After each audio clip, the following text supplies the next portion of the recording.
आज हम करेंगे अभ्यास कार्य। ठीक है, पाठ 10 का अभ्यास कार्य है। प्रश्न 1 हमने कल कर लिया था इसका। आज हम प्रश्न 2 करेंगे। इसमें दिया है निम्नलिखित शब्दों के विलोम शब्द लिखिए। यहाँ पर हमें विलोम शब्द बताने हैं। जैसे अप्रिय का होता है प्रिय, विश्लेषण का होता है संश्लेषण, ठीक है, स्मरण असमरण, रचनात्मक विनाशात्मक, लघु दीर्घ, विश्वसनीय अविश्वसनीय। ठीक है, इस तरह से सभी बच्चे लिखेंगे। निम्नलिखित शब्दों से संज्ञा शब्द बनाइए। लघु से लघुता, स्पष्ट से स्पष्टता, गहन से गहनता, अर्जित से अर्जन, संतुलित से संतुलन, निर्बल से निर्बलता, प्राप्त से प्राप्ति, विशिष्ट से विशिष्टता। इस तरह से लिखेंगे सभी बच्चे। प्रश्न 4 भी दिया है निम्नलिखित शब्दों से विशेषण शब्द बनाइए। जैसे परिष्कार से होता है परिष्कृत, शरीर से शारीरिक, स्मरण से स्मरणीय, विज्ञान से वैज्ञानिक, महत्व से महत्वपूर्ण, रचना से रचनात्मक। ठीक है, उसके बाद प्रश्न 5 में दिया है निम्नलिखित शब्दों का अपने वाक्य में इस प्रकार प्रयोग कीजिए कि अंतर स्पष्ट हो जाए। हमें इनसे 2 वाक्य शब्द दिए हैं, इनसे हमें एक ही वाक्य बनाना है और उस वाक्य में दोनों का अंतर अलग अलग दिखना चाहिए। ठीक है, जैसे क्रिया और प्रतिक्रिया। क्रिया क्या होती है, जो हम करते हैं ना, काम करते हैं उसको हम क्रिया कहते हैं। प्रतिक्रिया क्या होता है, जब हम कोई कार्य करते हैं और उसका हमें रिप्लाई मिलता है, जो रिप्लाई में बोलता है करता है उसको हम प्रतिक्रिया कहते हैं। ठीक है, जैसे हम डिबेट करते हैं, विचार विमर्श करते हैं या कोई भी बातचीत करते हैं तो उसमें जैसे पहला व्यक्ति बोलेगा तो वह क्रिया करेगा, जब दूसरा व्यक्ति उसके बाद में बोलेगा तो वह प्रतिक्रिया होगी, यानी उसके बाद वो उसका उत्तर देगा या उसकी सहमति से बोलेगा। तो यहाँ पर विचार विमर्श में क्रिया और प्रतिक्रिया स्वाभाविक है। तो हमने एक ही वाक्य में दोनों शब्दों को लिख दिया। ठीक है, उसके बाद सम्मति और सन्मति। सम्मति होता है परामर्श, किसी से परामर्श लेना, सलाह लेना। ठीक है, सन्मति होता है बुद्धि। ठीक है, तो हमें उसकी सन्मति को जानने के, सन्मति क्या होता है मैंने भी बताया, अच्छी बुद्धि को जानने के लिए उसकी सम्मति यानी उसका परामर्श लेना आवश्यक है। जब वो अपनी सलाह देगा तभी हम उसकी बुद्धि की जांच कर पाएंगे, उसकी बुद्धि के ज्ञान को हम जान पाएंगे। निग्रह और विग्रह। निग्रह क्या होता है, निग्रह होता है किसी चीज पर रोक लगाना, प्रतिबंध लगाना। ठीक है, तो विग्रह होता है अलग करना, अलग होना। तो इस विग्रह को रोकने के लिए निग्रह करना होगा। प्रकार और प्रकार। प्रकार और प्रकार, एक प्रकार होता है जिसे आप मैथ्स जब करते हैं आप यूज करते हैं सर्कल बनाने में, ठीक है, गोला बनाने में उसको आप यूज करते हैं, तो उसको हम हिंदी में क्या बोलते हैं, प्रकार। ठीक है, और दूसरा होता है प्रकार। प्रकार क्या होता है, की तरह, है ना, जैसे वह मेरी यह उस प्रकार का है ना, इस प्रकार की आकृति के लिए हमें प्रकार की आवश्यकता पड़ेगी। ठीक है, तो यहाँ पर हमने दोनों शब्दों को एक ही वाक्य में अंतर स्पष्ट करते हुए लिख दिया है। उसके बाद नीचे मुहावरे दिए हैं। 2-4 होना, किसी से सामना होना, किसी चीज से सामना होना, तो वह प्रतिदिन किसी न किसी समस्या से 2-4 हो रहा है, यानी किसी न किसी समस्या से उसका सामना हो रहा है। आंख लगना, नींद आना, मेरी आंख लगी ही थी कि तुम आ गई। ठीक है, इस तरह से मुहावरे लिखोगे।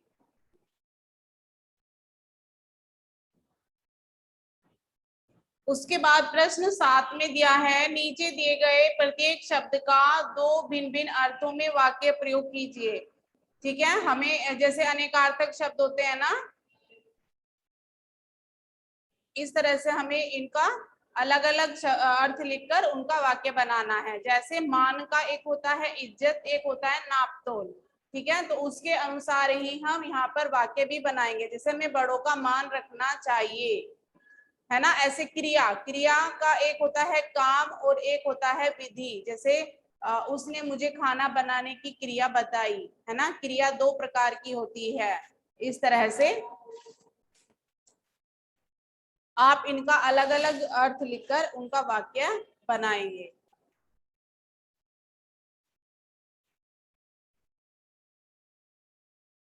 उसके बाद है अंक। अंक के दो होते हैं, एक संख्या होता है, एक गोद होता है। और भी होते हैं लेकिन हमें सिर्फ यहाँ पर दो ही लिखने हैं।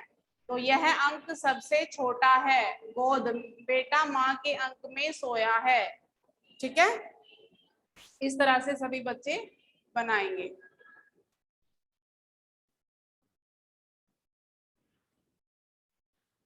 भाषा कौशल्य, इसमें दिया है उदाहरण के अनुसार निम्नलिखित प्रत्येक शब्द का अर्थ लिखे। जैसे यहाँ पर उदाहरण में दिया है ज्ञानेंद्रिय परक, तो इस पर क्या दिया है, ज्ञानेंद्रियों पर आधारित। ऐसे सारांश परक, सारांश पर आधारित, इस तरह से आप इनका लिखेंगे अर्थ, ठीक है। नीति परक, नीति पर आधारित, ठीक है। और नीचे व्याकरण बोध दिया है। व्याकरण बोध में दिया है निम्नलिखित शब्दों का संधि विच्छेद कीजिए, ठीक है। और समयावधि, समय जमा अवधि, ठीक है। प्राणायाम, प्राण जमा आयाम। ज्ञानेंद्रिय, ज्ञान जमा इंद्रिय। व्यायाम, व्य जमा आयाम, ठीक है। विद्यार्थी, विद्या जमा अर्थी।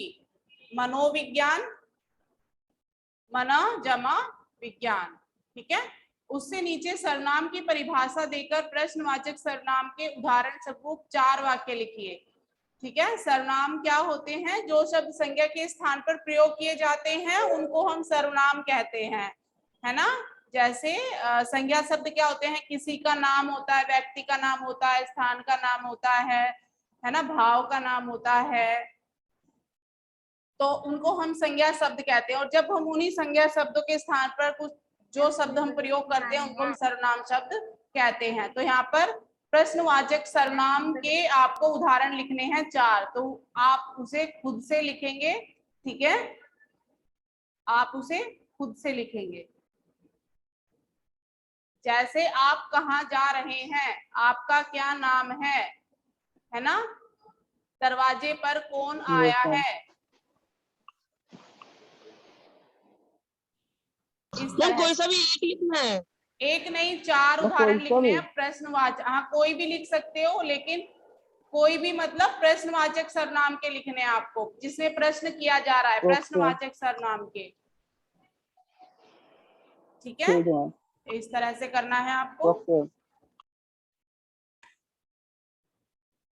कविता का नाम है एक बूंद, ठीक है, जो कि अयोध्या सिंह उपाध्याय जी द्वारा लिखी गई है, ठीक है।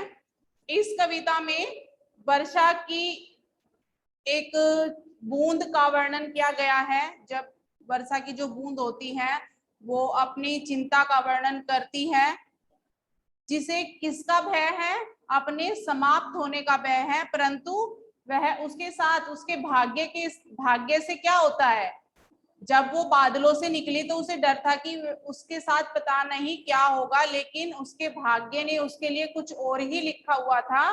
तो जब वह बादलों से निकल गई तो वह कहां पर जाकर गिरी, एक सीप के मुंह में जाकर गिर गई, और क्या बन गई, मोती। क्या बन गई, मोती। तो इस कविता के द्वारा कवि ने जीवन में एक नया पग उठाने वाले व्यक्तियों को आशा की एक किरण दर्शाने का प्रयत्न किया है, प्रयास किया है। तो क्या है, बूंद का डर। देखिए, ज्यों निकलकर बादलों की गोद से थी अभी एक बूंद कुछ आगे बढ़ी। मतलब अभी जब एक बूंद बादलों की गोद से निकलकर बादलों से निकली, सोचने फिर यही जी में लगी। जी, जी का अर्थ यहाँ पर किससे है, किससे है जी का अर्थ, मन। मन, जैसे हम बोलते हैं ना, मन से। आज मेरा जी खराब है, मन खराब है, इस तरह। आहा क्यों घर छोड़कर मैं यूं कढ़ी, तो उसे दुख होता है, वो अपने मन में सोच रही है कि क्यों मैं बादलों से मतलब निकल गई, और अब क्यों मैं बादलों से निकलकर अपने घर को छोड़कर आ गई। देव मेरे भाग्य में क्या है बदा, बदा का अर्थ यहाँ पर होने वाला, ठीक है, बदा का अर्थ होता है होने वाला, देव का यहाँ पर भाग्य से, किस्मत से है, ठीक है, देव का अर्थ किस्मत। अब पता नहीं मेरे भाग्य में, मेरी किस्मत में क्या होने वाला है, मेरे भाग्य में क्या लिखा है। मैं बचूंगी या मिलूंगी धूल में, या मैं बच जाऊंगी या मैं गिरकर धूल में मिल जाऊंगी, या जलूंगी गिर अंगारे पर किसी, या किसी अंगारे पर गिरकर जल जाऊंगी। मुझे नहीं पता मेरे भाग्य में क्या लिखा है, मेरी किस्मत में क्या लिखा है। या पड़ूंगी कमल के फूल पर, या मैं किसी कमल के फूल पर जा गिरूंगी, ठीक है। बह गई उस काल एक ऐसी हवा, जैसे ही वो सोच ही रही थी कि इतने में एक हवा का झोंका आया, और वह किस ओर ले गया बूंद को, समुद्र की ओर ले गया। किसकी ओर ले गया, वह हवा का झोंका जो आया, तो वह बूंद को किस ओर ले गया, समुद्र की ओर को ले गया। एक सुंदर सीप का मुंह था खुला, और जब वह समुद्र की तरफ गई तो वहां पर एक सीप का मुंह खुला हुआ था, और वह उसी सीप के मुंह में जा गिरी, और वहां पर गिरकर मोती बन गई, ठीक है। उसने सोचा भी नहीं था कि मेरे साथ ऐसा होगा, लेकिन भाग्य ने उसके उसके किस्मत में क्या, उसके भाग्य में क्या लिखा था, तो ये अभी देखो उसको क्या बना दिया, मोती बना दिया। अब यहाँ पर हमें अब यहाँ पर लोगों को कहा जा रहा है, लोग यूं ही हैं झिझकते सोचते। यहाँ पर कवि कह रहे हैं कि लोग मतलब बेकार ही सोचते हैं, झिझकते हैं। जब वो कोई कुछ अपने लिए नया कदम उठाते हैं, तो हमें उसके फल के बारे में नहीं सोचना चाहिए, पहले हमें सिर्फ कर्म करना चाहिए। हमें सिर्फ क्या करना चाहिए, कर्म करना चाहिए, हमें उसके फल की चिंता पहले नहीं करनी चाहिए। वो तो हमें फल, जब हम कर्म करते चले जाएंगे तो फल अपने आप ही हमारा मिल जाएगा, वो तो हमें कर्म के अनुसार ही मिलेगा। जैसे हम कर्म करेंगे वैसे ही फल हमें उसके अनुसार मिलेगा, ठीक है। जबकि उनको छोड़ना पड़ता है घर, किंतु घर का छोड़ना, जब ऐसे होते हैं जब कोई व्यक्ति अच्छा काम करता है, अपने घर से दूर जाता है, चिंता लगी रहती है, तो क्या हमें उस चिंता को वहीं छोड़ देना चाहिए। अब यहाँ पर क्या कह रहे हैं कभी कि घर छोड़ना अक्सर उन्हें बूंद लो कुछ और ही देता है कर। बूंद लो, बूंद लो का अर्थ है की तरह।